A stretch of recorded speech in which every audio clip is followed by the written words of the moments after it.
जय हिंद। बहुत बहुत स्वागत है आपका अपने यूट्यूब चैनल में जिसका नाम है BTS एजुकेशन 2.0। दोस्तों, आज का क्लास जो है हमारा वो बीएड और BTC के लिए जो आज का सब्जेक्ट रहेगा लिंग, विद्यालय और समाज। तो बीएड BTC दोनों क्लास के बच्चों के लिए आज का जो वीडियो है बहुत ही महत्वपूर्ण है, क्योंकि इस वीडियो के अंतर्गत हम देखेंगे लिंग, विद्यालय और समाज के यूनिट नंबर 3, जिसमें भारतीय समाज में महिलाओं की जो स्थिति है उसके बारे में इस वीडियो के अंतर्गत हम पूरे चर्चा करेंगे।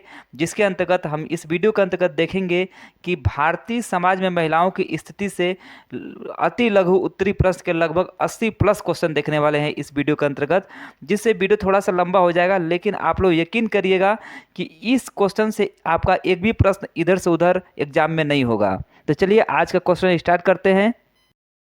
आज के वीडियो का पहला क्वेश्चन है, सशक्तिकरण का समान अर्थ क्या होता है। सशक्तिकरण का समान अर्थ क्या होता है, तो इसका सही उत्तर हो जाएगा, जहाँ शक्ति न हो या जहाँ कम हो वहाँ पर शक्ति की ओर बढ़ा देना ही शक्तिकरण कहलाता है। या जहाँ पे शक्ति न हो, जहाँ पे शक्ति कम हो वहाँ पे सशक्तिकरण के माध्यम से उस शक्ति की ओर बढ़ा देना ही सशक्तिकरण कहलाता है। दूसरा प्रश्न है, लोकसभा व विधानसभाओं में महिलाओं को 33% आरक्षण देने का मामला विभिन्न राजनीतिक दलों के मध्य तीव्र मतभेद का कारण क्यों बनता है। तो इसका सही उत्तर हो जाएगा कि इन दलों की मांग आरक्षण में आरक्षण देने की है, अर्थात महिलाओं के लिए आरक्षित 33% सीटों में भी 1/3 सीटें अल्पसंख्यक, दलित व पिछड़े वर्ग की महिलाओं के लिए आरक्षित करने की मांग कर रही है।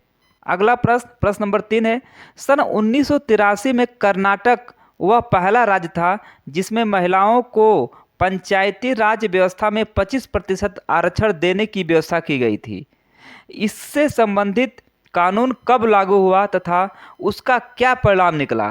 तो इसका सही उत्तर हो जाएगा और सटीक उत्तर हो जाएगा कि सन 1987 में लागू हुआ तथा पंचायती राज के 30,000 स्थानों में 14,000 स्थानों पर महिलाएं निर्वाचित हुई थी। तो यह जो है इसका बहुत अच्छा जो है परिणाम निकला था। अगला प्रश्न है प्रश्न नंबर 4, केंद्र सरकार ने सन 1992 में संविधान के कौन सा संशोधन करके एक नया कानून पास किया तथा इससे कब लागू किया।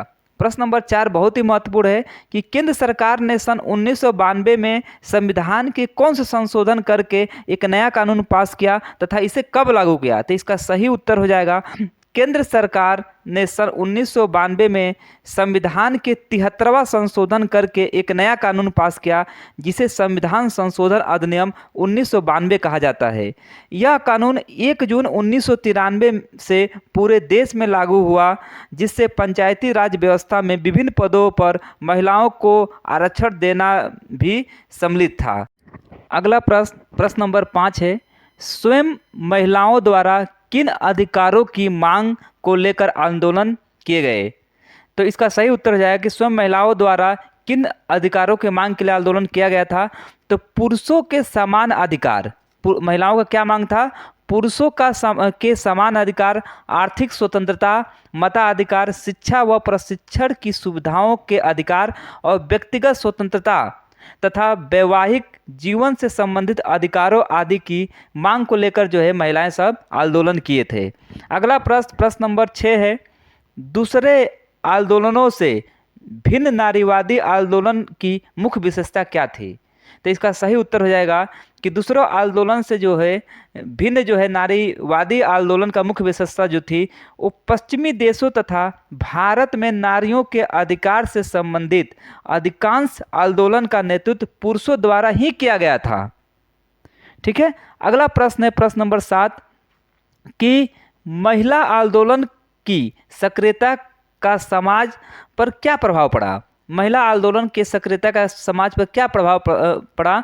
तो इसका सही उत्तर हो जाएगा कि महिलाओं को पुरुषों के समान अनेक व्यक्तिगत, पारिवारिक, वैवाहिक तथा राजनैतिक अधिकार प्राप्त हुए, जिससे कि स्त्रियां की स्थिति में व्यवहारिक रूप से काफ़ी सुधार देखने को मिले। अगला प्रश्न प्रश्न नंबर 8 है कि महर्षि दयानंद सरस्वती द्वारा किए गए प्रमुख सुधार कार्यों का उल्लेख कीजिए। महर्षि दयानंद सरस्वती द्वारा किए गए प्रमुख सुधार कार्यों का उल्लेख कीजिए। तो इसका सही और सटीक उत्तर हो जाएगा कि उत्तर भारत में महिला शिक्षा का प्रसार, बाल विवाह और पर्दा प्रथा के विरुद्ध सराहनीय कार्य और विधवा विवाह के लिए पक्ष में भी आवाज़ उठाई गई थी। किसके द्वारा? तो ये महर्षि दयानंद सरस्वती जी के द्वारा। अगला प्रश्न प्रश्न नंबर 9 है कि स्वामी विवेकानंद से जब एक बार पूछा गया कि महिलाओं के लिए अच्छा क्या है, तो उन्होंने क्या कहा था? तो इसका सही उत्तर है कि स्वामी विवेकानंद जी से जब महिलाओं के लिए पूछा गया कि उनके लिए अच्छा क्या है, तो उन्होंने कहा था कि महिलाओं को ऐसी स्थिति में रखना चाहिए कि वे अपनी समस्याओं को अपने ढंग से स्वयं हल कर सके। अन्य कोई कार्य उनके लिए नहीं कर सकता है और नहीं करना चाहिए। हमारी भारतीय महिलाएं यह करने के लिए वैसे ही सक्षम हैं जैसे दुनिया की अन्य महिलाएं सक्षम होती हैं। अगला प्रश्न प्रश्न नंबर 10 है कि प्राचीन भारतीय स्मृतिकारों ने सामाजिक संरचना की स्थिरता के लिए नारी को चारों पदार्थों की दात्री माना है। वे चार पदार्थ कौन से हैं? प्रश्न नंबर 10 बहुत ही इम्पोर्टेंट है कि प्राचीन भारतीय स्मृतिकारों ने सामाजिक संरचना में स्थिरता के लिए नारी के चार पदार्थों की दात्री माना है। वे चार पदार्थ कौन कौन से हैं? तो इसका सही उत्तर हो जाएगा धर्म, अर्थ और काम और मोक्ष। धर्म, अर्थ, काम और मोक्ष, ये जो है चारों पदार्थ हैं। अगला प्रश्न प्रश्न नंबर 11 है कि प्राचीन शास्त्रों में नारी की महत्ता को उनकी गरिमा का वर्णन करते हुए क्या कहा गया है? तो जो है नारी की महत्ता को उनकी गरिमा को वर्णन करते हुए जो कहा गया है, तो इसका सटीक उत्तर हो जाएगा प्रश्न नंबर 11 का कि नारी विद्या, श्रद्धा, पवित्रता तथा कामधेनु, अन्नपूर्णा और सिद्ध ऋषि और सब कुछ हैं, वे जो मानव प्राणी के समस्त अभावों, कष्टों और संकटों का निवारण करने में समर्थ हैं। अगला प्रश्न प्रश्न नंबर 12 है भारत में स्त्री आंदोलन को प्रभावशाली बनाने के लिए किसका विशेष योगदान था? मतलब भारत में स्त्री जो थी उनको उनकी आंदोलन को प्रभावशाली बनाने के लिए किस व्यक्ति का जो है उसमें विशेष योगदान था? तो इसका सही उत्तर हो जाएगा कि मार्गरेट नोबल का, एनी बेसेंट का तथा मार्गरेट का। ये जो है इन महान आंदोलनवादियों नारी के आंदोलन को बढ़ाने में जो है इनकी बहुत बड़ी जो है इनकी भूमिका रही थी। अगला प्रश्न प्रश्न नंबर 13 है कि महिलाओं की स्थिति में सुधार के लिए किन किन महिला संगठनों का उल्लेखनीय योगदान रहा? यानी प्रश्न नंबर 13 कह रहा है कि महिलाओं की स्थिति की सुधार करने के लिए किन किन महिलाओं ने जो संगठन बनाया था उनका जो है उल्लेखनीय योगदान रहा। तो इसका उत्तर हो जाएगा कि पहला भारतीय महिला राष्ट्रीय परिषद, भारतीय महिला समिति, विश्वविद्यालय महिला संघ और भारतीय ईसाई महिला मंडल और अखिल भारतीय स्त्री शिक्षा संस्थान, कस्तूरबा गांधी राष्ट्रीय स्मारक ट्रस्ट आदि का स्त्रियों की स्थिति सुधारने के लिए जो था इनका उल्लेखनीय जो है ये इनके योगदान रहा था। ठीक है। अगला प्रश्न है प्रश्न नंबर 14 है कि शिशु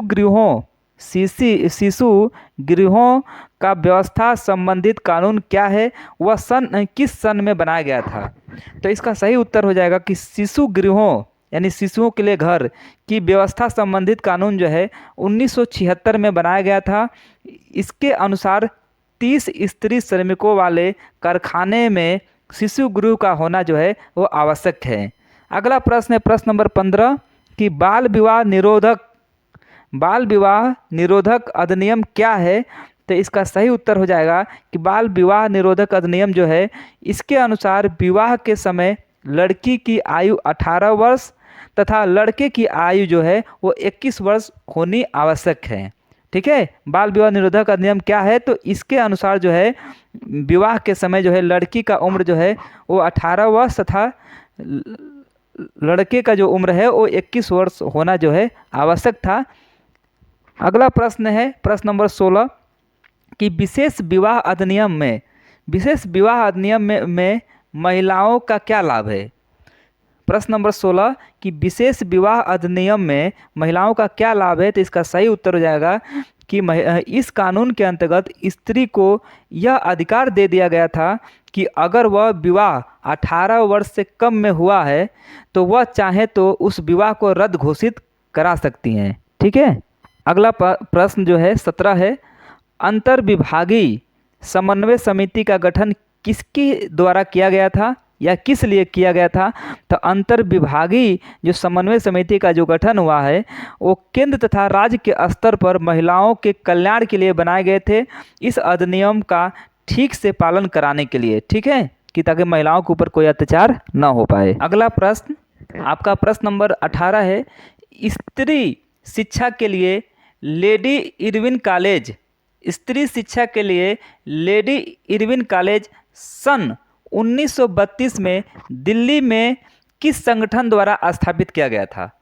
तो इसका सही उत्तर हो जाएगा कि स्त्री शिक्षा के लिए लेडी इरविन कॉलेज सन 1932 में दिल्ली में जो है वो जो है अखिल भारतीय महिला सम्मेलन संगठन द्वारा क्या किया गया था? इसको स्थापित किया गया था। अगला प्रश्न नंबर 19 है कि हिंदू कोड बिल किस सन में सरकार के सामने पारित करने के लिए प्रस्तुत किया गया था? तो इसका सही उत्तर हो जाएगा कि हिंदू कोड बिल सन 1984 में सरकार के सामने पारित करने के लिए जो है वो प्रस्तुत किया गया था। अगला प्रश्न है प्रश्न नंबर 20, किसने स्त्रियों की स्थिति को सुधारने के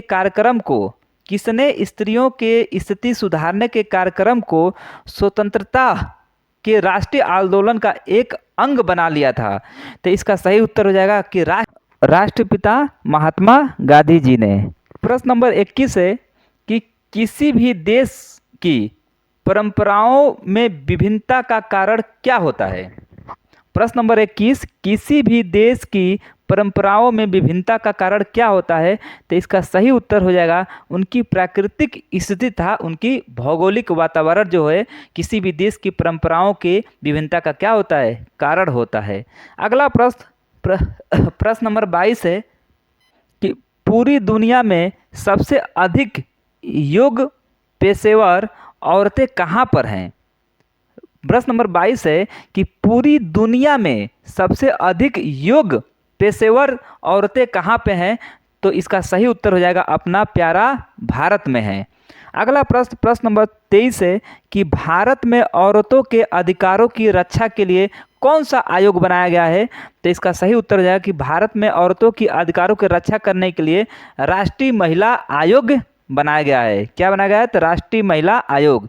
अगला प्रश्न नंबर 24 है कि औरतों के विकास एवं उनके नीति निर्धारण का कार्य कौन करता है? प्रश्न नंबर 24 कह रहा है कि औरतों के विकास एवं उनके नीति निर्धारण का कार्य कौन करता है? तो ह्यूमन काउंसलिंग करती है। कौन करती है? Human counselling.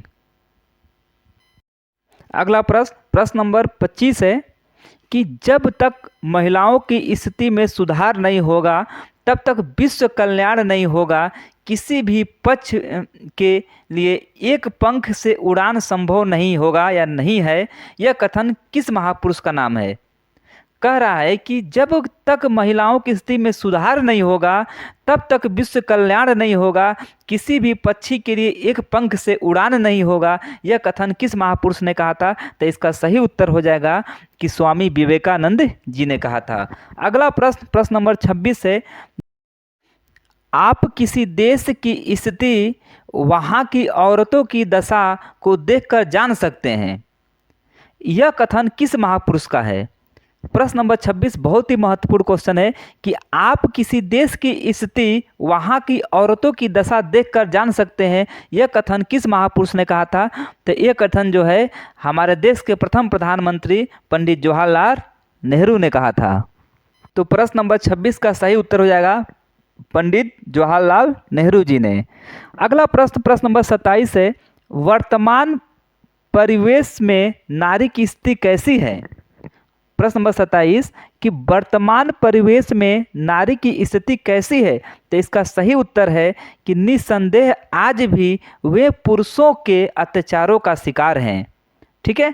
अगला प्रश्न नंबर 28 है कि महिला के स्वतंत्रता यानी महिला के स्वतंत्र विकास में किससे बाधा उत्पन्न होती है?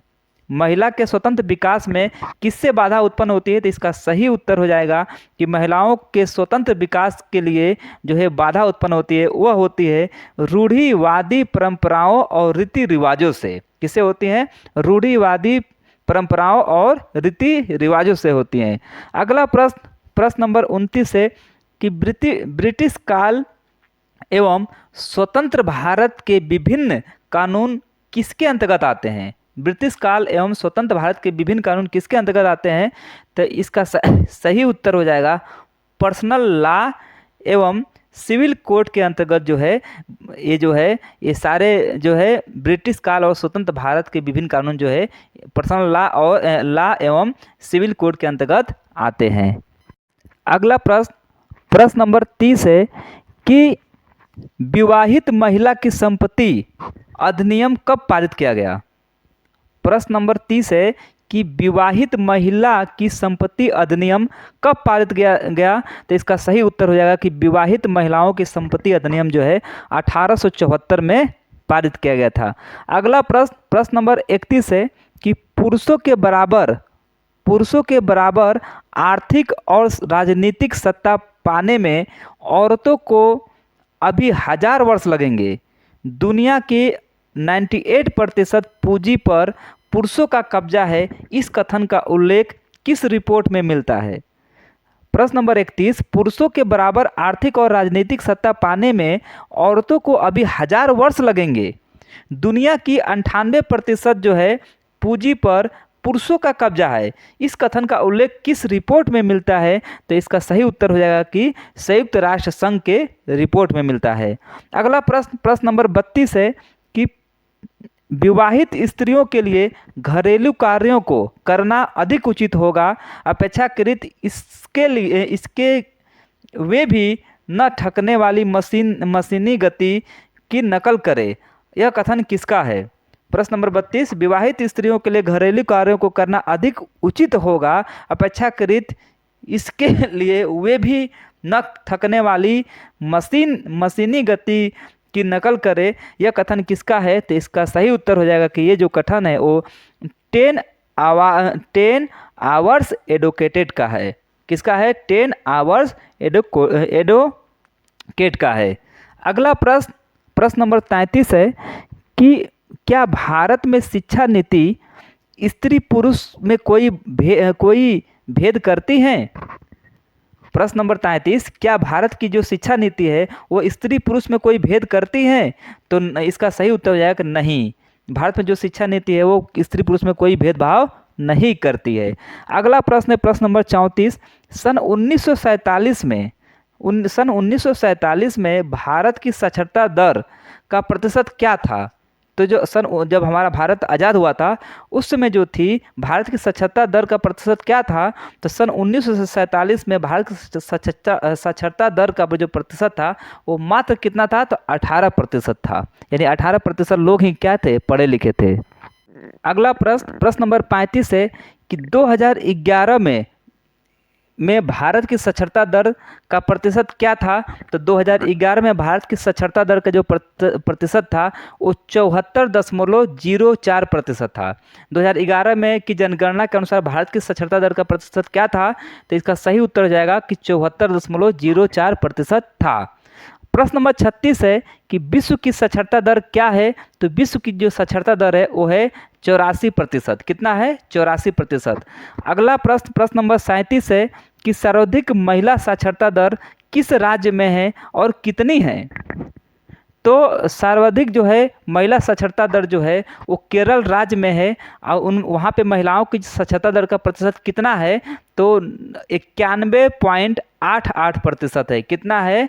91.88% है। अगला प्रश्न नंबर 38 है कि न्यूनतम महिला साक्षरता दर वाला राज्य कौन सा है और वहाँ पे महिला साक्षरता दर कितनी है?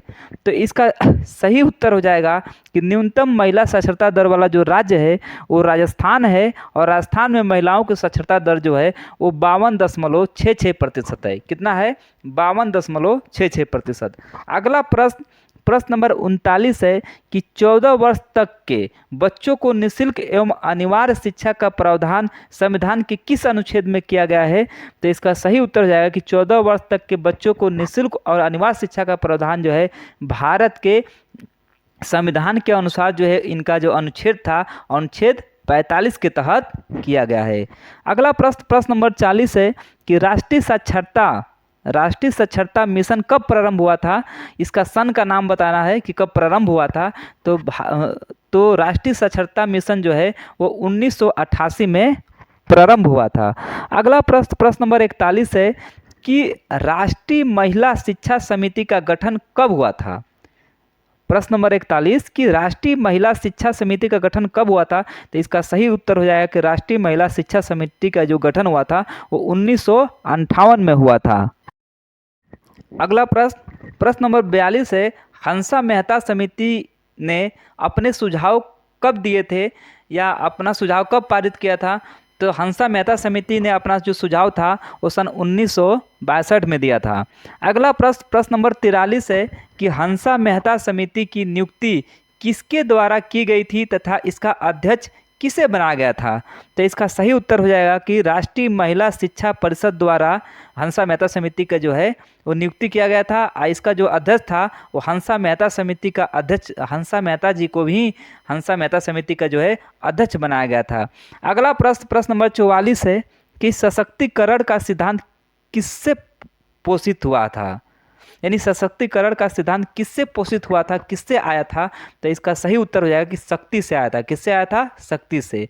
अगला प्रश्न नंबर 45 है कि देश की महत्वपूर्ण राजनीतिक संस्थाओं में स्त्री की भागीदारी कितने प्रतिशत है? तो इसका सही उत्तर है कि देश के महत्वपूर्ण राजनीतिक संस्थाओं में स्त्री की जो भागीदारी है उनका वो 10% से भी कम है। अगला प्रश्न नंबर 46 है कि महिलाओं को आरक्षण देने से संबंधित मुद्दा पहली बार किस प्रधानमंत्री ने उठाया था? महिलाओं को आरक्षण देने से संबंधित जो मुद्दा था वो पहली बार भारत की किस प्रधानमंत्री द्वारा उठाया गया था? तो इसका सही उत्तर हो जाएगा कि राजीव गांधी द्वारा। किसके द्वारा? राजीव गांधी जी के द्वारा। अगला प्रश्न नंबर 47 है, महिलाओं को आरक्षण देने से संबंधित मुद्दा पहली बार कब उठाया गया था? राजीव गांधी द्वारा। ठीक है। अगला प्रश्न जो है आपका 47 है कि महिलाओं के सशक्तिकरण की राष्ट्रीय नीति कब पारित की गई थी? तो महिलाओं की जो सशक्तिकरण की जो राष्ट्रीय नीति थी वो सन 2001 में पारित किया गया था। अगला प्रश्न नंबर 48 है कि राज्यसभा में महिला आरक्षण बिल को कब पारित किया गया था? तो इसका सही उत्तर हो जाएगा कि राज्यसभा में महिला आरक्षण बिल जो है वो 9 मार्च 2010 में पास किया गया, 2010 में जो है वो पारित किया गया था। अगला प्रश्न नंबर 49 है कि भारत सरकार द्वारा महिला सशक्तिकरण के लिए राज्य सरकार को पंचायतों में महिलाओं का आरक्षण 1/3 से बढ़ाकर कितने प्रतिशत करने का प्रस्ताव को मंजूरी दे दी गई है? तो इसका सही उत्तर है कि भारत सरकार द्वारा महिलाओं के सशक्तिकरण के लिए राज्य सरकार को पंचायतों में महिलाओं के जो है आरक्षण को 1/3 से बढ़ाकर मतलब 1/2% करने का मंजूरी दे दी गई है। वो है आपका, वो सही उत्तर हो जाएगा आपका 50%, यानी आधा के छूट आप दे सकते हो महिलाओं को। अगला प्रश्न है प्रश्न नंबर 50 कि वर्तमान में लोकसभा में महिलाओं की संख्या कुल संख्या का कितना प्रतिशत है? प्रश्न नंबर 50 है वर्तमान में लोकसभा में महिलाओं की संख्या कुल संख्या कितना प्रतिशत है? तो आपका सही उत्तर हो जाएगा 7% है। अगला प्रश्न नंबर 51 है कि जब तक घर का कामकाज निजी उत्पादन का मामला बना रहेगा, जब तक घर का कामकाज और निजी उत्पादन का मामला बना रहेगा, स्त्रियों को दोहरे दायित्व का बोझ उठाना होगा। यह किस विचारक का मानना है? तो इसका सही उत्तर हो जाएगा कि ये जो शब्द जो कहा था जिन्होंने, उन महान विचारक का जो नाम था वो मार्गरेट बेंसटन था। कौन थे? मार्गरेट बेंसटन। अगला प्रश्न नंबर 52 है कि महिलाओं की स्थिति को सुधारने के लिए महिलाओं की स्थिति को सुधारने के लिए सरकार ने सन 1971 में किस कमेटी का गठन किया था? तो जो महिलाओं की स्थिति को सुधारने के लिए जो सन 1900 में सरकार ने एक कमेटी गठन किया था, उस कमेटी का नाम था committee of state of women in India. क्या था? Committee of state of women in India. अगला प्रश्न नंबर 53 है, महिला स्टेट सब्जेक्ट लॉ क्या है? तो इसका सही उत्तर है कि महिला स्टेट सब्जेक्ट लॉ जो है वो जम्मू कश्मीर के किसी भी हिस्से में जन्मी लड़की किसी अन्य राज्य के युवक से शादी कर ले तो उसे राज्य से जुड़े मौलिक अधिकार एक झटके में जो है वो खत्म हो जाएगी। ठीक है। अगला प्रश्न नंबर 54 है, बल्कि ये अब नहीं रहा, अब वो सब कुछ खत्म हो गया। अगला प्रश्न नंबर 54 है, नागरिक अधिकारों की प्रवंशविदा में नागरिक अधिकार क्या है? तो इसका सही उत्तर हो जाएगा कि नागरिक अधिकारों में प्रवंशविदा और नागरिक अधिकार क्या क्या हैं। तो पहला है जीवन की स्वतंत्रता तथा सुरक्षा का अधिकार, अभिव्यक्ति की स्वतंत्रता का अधिकार, विचारों की स्वतंत्रता का अधिकार और विधि के पक्ष में समानता का अधिकार और दासता तथा बालात श्रम के निषेध और यातना तथा उत्पीड़न आदि सुरक्षा के लिए। ठीक है। अगला प्रश्न है, प्रश्न नंबर आपका 55 है, कार्यस्थलों पर महिलाओं के यौन उत्पीड़न को रोकथाम के लिए संबंधित बिल क्या है? तो इसका सही उत्तर है कि कार्यस्थलों पर महिलाओं के यौन उत्पीड़न के रोकथाम से संबंधित जो बिल था, यह बिल कार्यस्थलों पर महिलाओं को सुरक्षित माहौल मुहैया कराने के लिए लाया गया था। बिल सुप्रीम कोर्ट के 15 वर्ष पुराने फैसले विशाखा बनाम स्टेट ऑफ राजस्थान में दी गई थी। यह इसी व्यवस्था के आधार पर है। अगला प्रश्न है, प्रश्न नंबर 56 कि कार्यस्थलों पर महिलाओं के यौन उत्पीड़न अधिनियम उल्लेखन करने के लिए किस तहत कार्यवाही का प्रावधान किया गया है? तो इसका सही उत्तर है कि कार्यस्थलों पर अगर महिलाओं के साथ यौन उत्पीड़न होता है तो इस पर कार्यवाही करने का जो प्रावधान था, यदि कोई प्रबंधक या मालिक उपयुक्त अधिनियम का उल्लंघन करता है तो उसे 3 महीने से लेकर 1 वर्ष तक की अगर जेल हो सकती है तथा 2000 से लेकर 5000 तक की जुर्माना या दोनों चीज़ एक साथ हो सकता है। अगला प्रश्न नंबर 57 है कि महिलाओं के प्रति होने वाले अपराधों को कितने भागों में बांटा जा सकता है? यानी महिलाओं के प्रति होने वाले अपराधों को कितने भागों में बांटा जा सकता है? तो इसका सही उत्तर हो जाएगा कि होने वाले अपराधों को हम 3 भाग में बांट सकते हैं। पहला है आपराधिक हिंसा, घरेलू हिंसा और सामाजिक हिंसा। अगला प्रश्न नंबर 58 है कि महिलाओं के विरुद्ध शोषण एवं उत्पीड़न के क्या क्या कारण है, स्पष्ट कीजिए। तो इसका सही उत्तर हो जाएगा कि पितृसत्ता या पुरुष प्रधानता, दूसरा है आर्थिक निर्भरता और तीसरा है महिला अशिक्षा और चौथा है सामाजिक कुप्रथाएं और पांचवा है पारिवारिक तनाव। अगला प्रश्न नंबर 59 है, कुपोषण होने का सर्वाधिक महत्वपूर्ण कारण क्या है? तो इसका सही उत्तर हो जाएगा कि कुपोषण होने का सर्वाधिक महत्वपूर्ण कारण जो है वो आहार में उचित मात्रा में कैलोरीन, प्रोटीन, विटामिन, वसा, खनिज, लवण और आयरन तथा कार्बोहाइड्रेट न मिल पाने के कारण कुपोषण हो जाता है। और कुपोषण का एक प्रमुख कारण अज्ञानता और अशिक्षा भी है। अगला प्रश्न नंबर 60 है कि महिलाओं को कुपोषण का सामना किन किन कारणों से करना पड़ता है? तो इसका सही उत्तर है कि महिलाओं को कुपोषण का जो सामना है वो गरीबी, अन्न की कमी, परिवारों में महिला के निम्न स्तर तथा रूढ़िवादी एवं परंपरा के कारण करना पड़ता है। अगला प्रश्न नंबर 61 है कि भारत में महिलाओं के स्वास्थ्य की स्थिति क्या है? तो इसका सही उत्तर है कि भारत में महिलाओं की जो स्वास्थ्य की स्थिति है वो स्वास्थ्य का अर्थ शारीरिक, मानसिक व सामाजिक समृद्धि से है, न कि बीमारियों की अनुपस्थिति से है। अधिकांश देखा गया है कि महिलाओं के स्वास्थ्य पर ध्यान नहीं दिया जाता है। अगला प्रश्न नंबर 62 है आपका कि विश्व में पुरुष व महिला की साक्षरता दर क्या है? तो विश्व में जो पुरुष की साक्षरता दर है वो 44% है और महिला की साक्षरता दर है वो 30% है। अगला प्रश्न नंबर 63 है कि विश्व स्वास्थ्य संघ ने 1978 में अपनी 14वीं वर्षगांठ पर 20वीं सदी तक स्वास्थ्य के लिए क्या नारा लगाया था? तो इसका सही उत्तर हो जाएगा कि विश्व स्वास्थ्य संगठन यानी WHO ने 1978 में अपनी 14वीं वर्षगांठ पर 20वीं सदी तक स्वास्थ्य के लिए जो नारा लगाया था उसका नाम था सबके लिए स्वास्थ्य और सब स्वास्थ्य के लिए हैं। अगला प्रश्न नंबर 64 है कि कनाडा में प्रसिद्ध शल्य चिकित्सक नॉर्मन विश्वयून ने किस सन में सर्वाधिक स्वास्थ्य सुरक्षा की मांग की थी?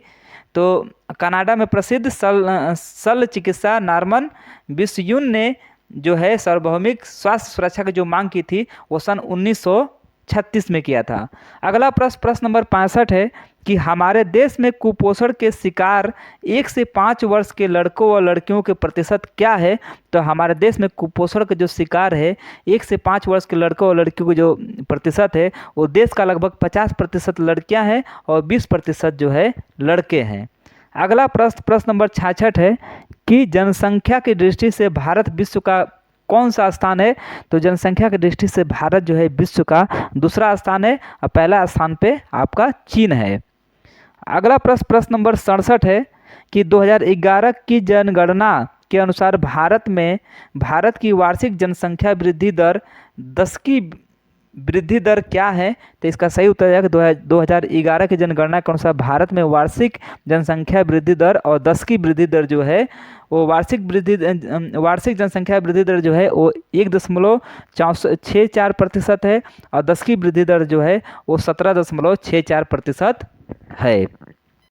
अगला प्रश्न नंबर 68 है मानव अधिकार की सोच कब से प्रारंभ हुई? तो इसका सही उत्तर हो जाएगा कि मानव अधिकार की जो सोच है वो जब से संयुक्त राष्ट्र संघ की स्थापना हुई तब से मानवीय अधिकार की सोच जो है वो प्रारंभ हो गई। अगला प्रश्न नंबर 69 है कि कानून के सम्मुख सभी बराबर हैं और सभी को बिना किसी भेदभाव के समान संरक्षण का अधिकार है।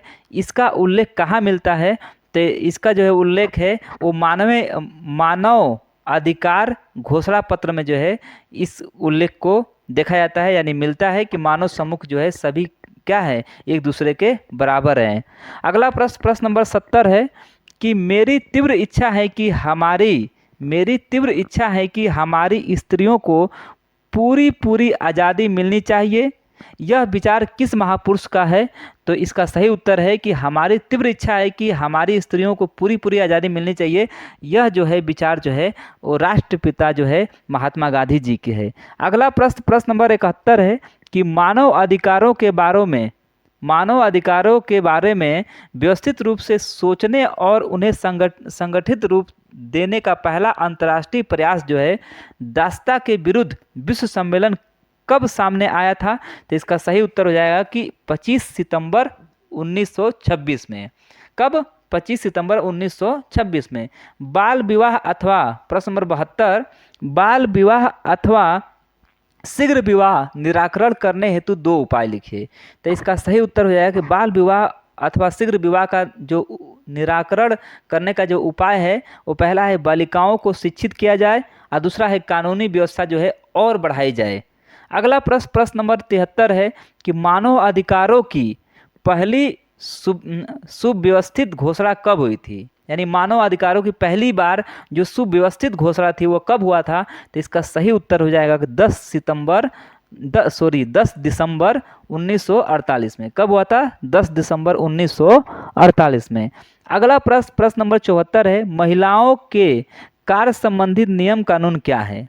महिलाओं के तो प्रश्न नंबर 74 का सही उत्तर हो जाएगा कि भारत सरकार ने इस कानून के द्वारा वे कार्य किया है जिनमें स्त्रियों के लिए ज़्यादा खतरा हो या स्त्री के शारीरिक स्वास्थ्य को हानि पहुंचने की संभावना हो।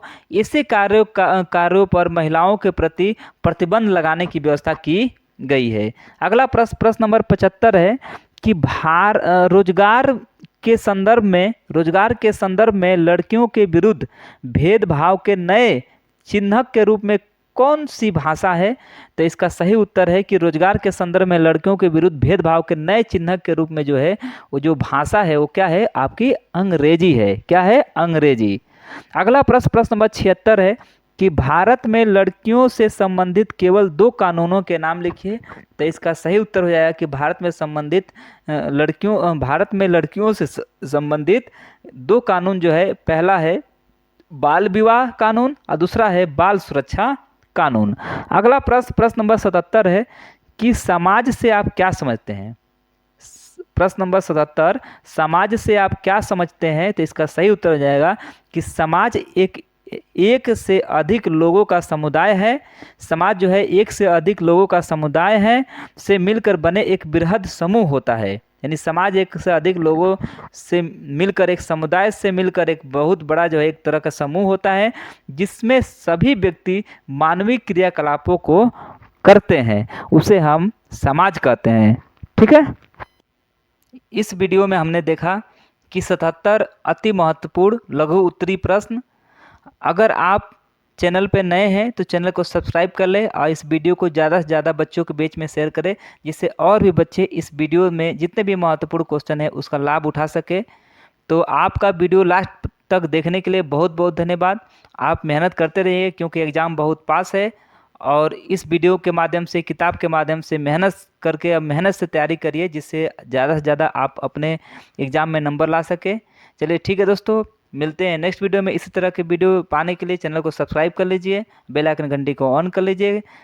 मिलते हैं नेक्स्ट वीडियो में, तब तक के लिए सभी साथियों को जय हिंद, जय भारत।